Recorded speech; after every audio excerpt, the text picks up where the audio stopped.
Hello, good morning, students. I hope you all are fine, beta, and you are doing your reading very well. So, we have started the chapter 10 that is reaching the age of adolescence. और हमने बात की थी कि adolescence कौन सा time period होता है. It is the time period between childhood and the adulthood. आज हम क्या पढ़ते हैं कि भाई जितने जब आप एडोलसेंस वाली स्टेज पे जाते हो, प्यूबर्टी वाली स्टेज पे जाते हो, तो वहाँ पे बहुत सारे चेंजेस आते हैं. तो वो चेंजेस किसकी वजह से आते हैं? ये चेंजेस आते हैं बेटा कुछ केमिकल्स की वजह से. हमारी बॉडी के अंदर क्या रिलीज होते हैं? केमिकल्स रिलीज होते हैं ड्यूरिंग द एडोलसेंस.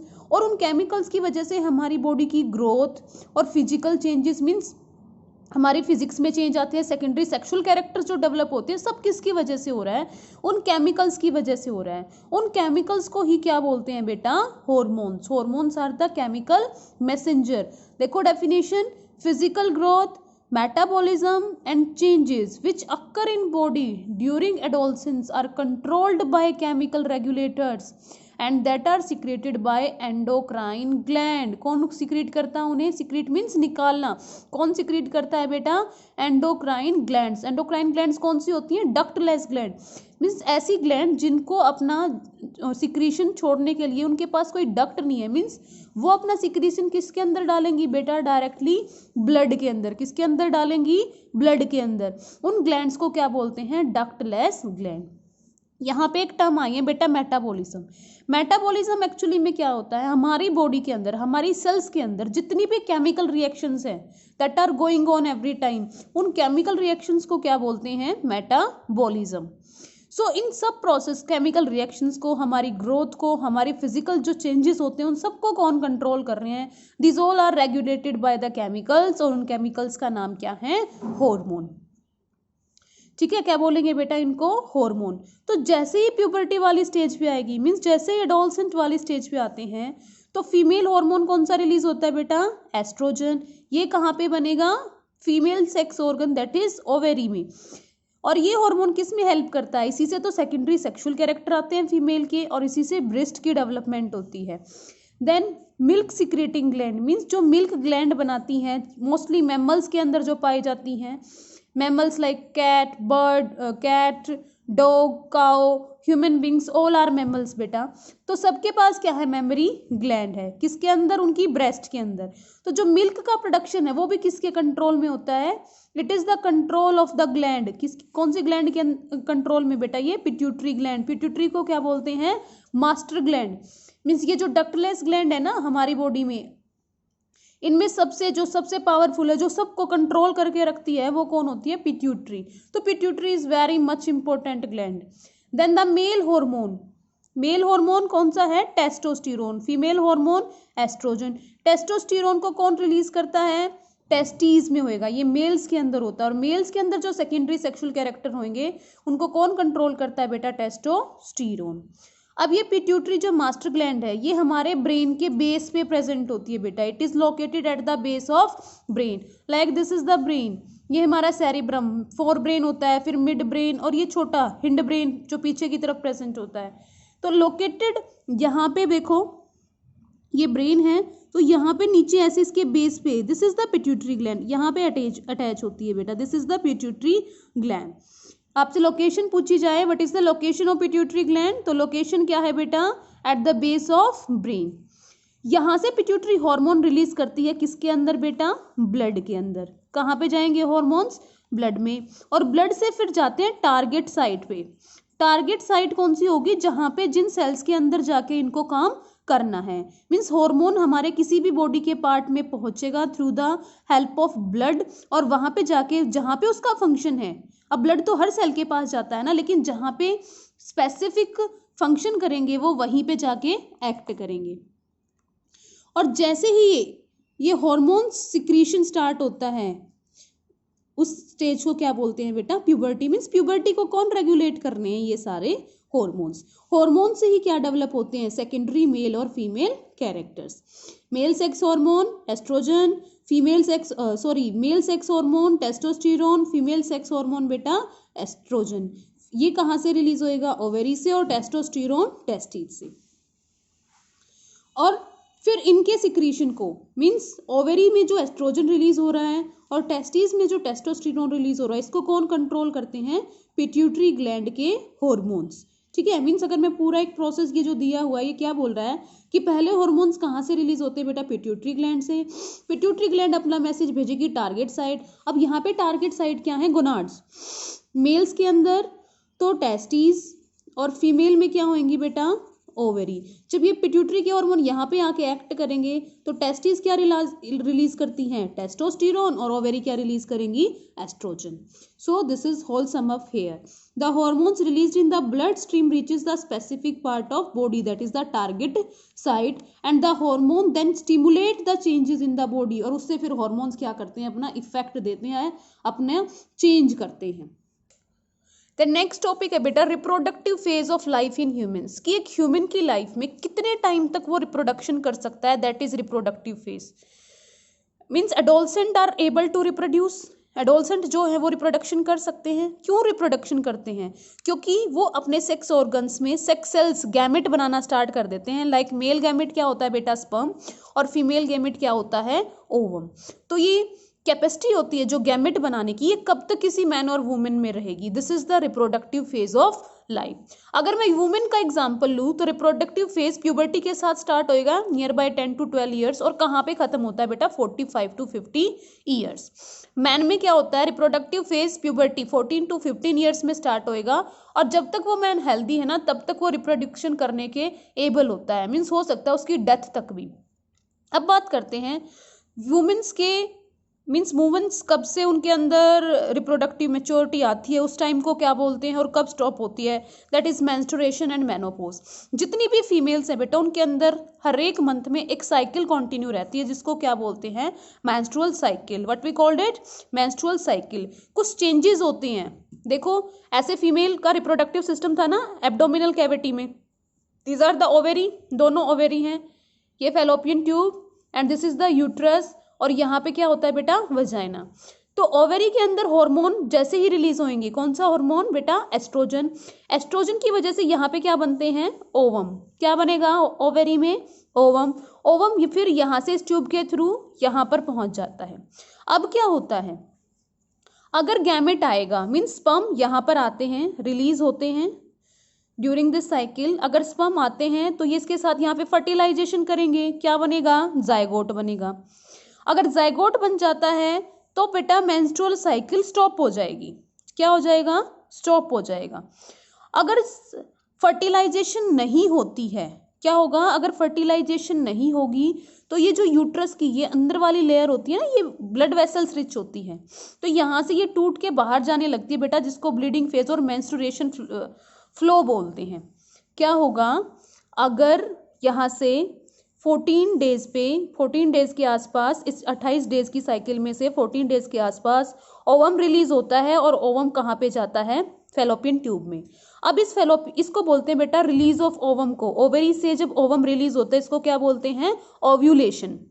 हर एक मंथ में एक ओवम रिलीज होएगा।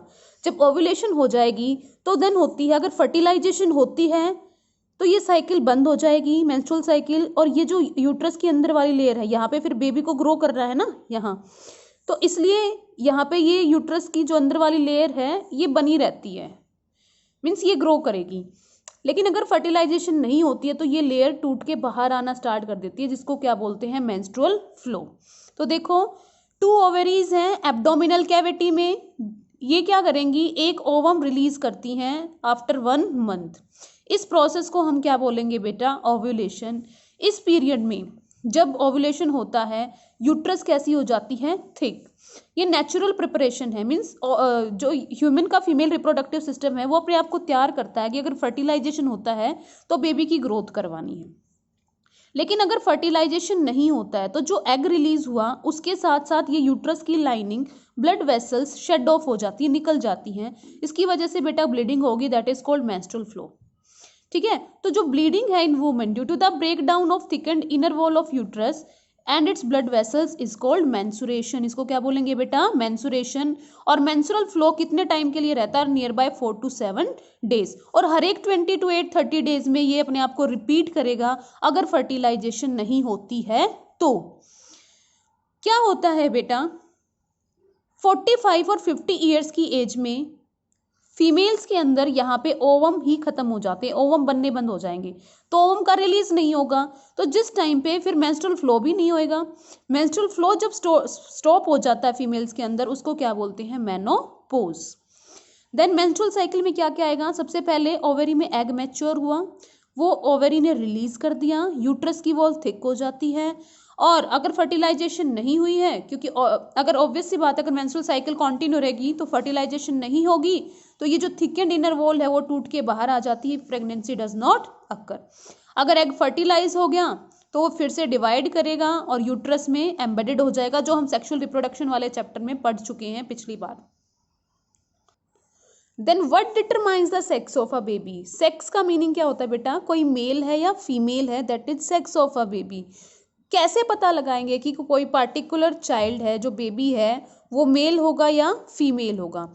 तो जो हर एक ह्यूमन सेल है बेटा, like this is a human cell, हमारी सेल है, इसमें क्या होता है, प्लाज्मा मेम्ब्रेन बाहर, अंदर क्या होता है, न्यूक्लियस, और न्यूक्लियस के अंदर थ्रेड लाइक स्ट्रक्चर्स होते हैं जिनको क्या बोलते हैं, क्रोमोसोम्स। तो हमारे अंदर कितने क्रोमोसोम्स है बेटा, 23 क्रोमोसोम्स। कितने क्रोमोसोम है, 23 क्रोमोसोम।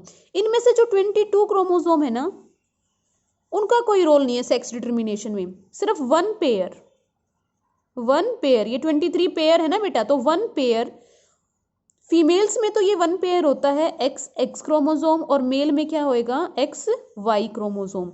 एक्चुअली में ये क्रोमोसोम ही डिटरमाइन करते हैं कि कौन मेल होएगा और कौन फीमेल। अगर किसी को XY क्रोमोसोम मिला है तो ऑब्वियसली वो क्या है बेटा, मेल। अगर किसी को XX क्रोमोसोम मिला है सेक्स क्रोमोसोम सेल के अंदर, तो वो क्या है, फीमेल। लाइक जब एक स्पर्म फर्टिलाइज करता है एग को, तो ये सिचुएशन पॉसिबल है। फर्स्ट सिचुएशन, मेल XY होगा बेटा हमेशा और फीमेल XX। जब गैमेट बने तो या तो इसके पास X है या Y है, और फीमेल के केस में तो हमेशा क्या होएगा, X। देन जब जाइगोट बनता है, मीन स्पर्म और ओवम का फ्यूजन होता है, तो अगर X वाला स्पर्म आया है तो XX क्या बनेगा बेटा, फीमेल बेबी, और जब Y वाला स्पर्म आया है तो क्या बनेगा, XY, that is male baby. तो यहाँ से हमें ये पता चलता है कि जो सेक्स डिपेंड करता है वो कभी भी फीमेल पे डिपेंड नहीं करता, वो मेल पे डिपेंड करता है कि मेल से कौन सा हार्मोन आ रहा है। तो जो हमारी सोसाइटी की एक बहुत ही गलत धारणा बनी हुई है कि किसी औरत को या किसी लेडी को, किसी फीमेल को बच्चा हो रहा है, वो लड़की हो रही है, लड़का हो रहा है, तो उसमें उस फीमेल का कोई रोल नहीं है। It's only depend on the chromosomes that come from the father. So अभी हमने क्या डिस्कस किए बेटा, सेक्स हॉर्मोन्स। अब हॉर्मोन और भी रिलीज होते हैं हमारी बॉडी में सेक्स हार्मोन के अलावा, उन सब की हम कौन कौन सी ग्लैंड से रिलीज हो रहे हैं, उनका क्या क्या फंक्शन है, वो सब डिस्कस करते हैं।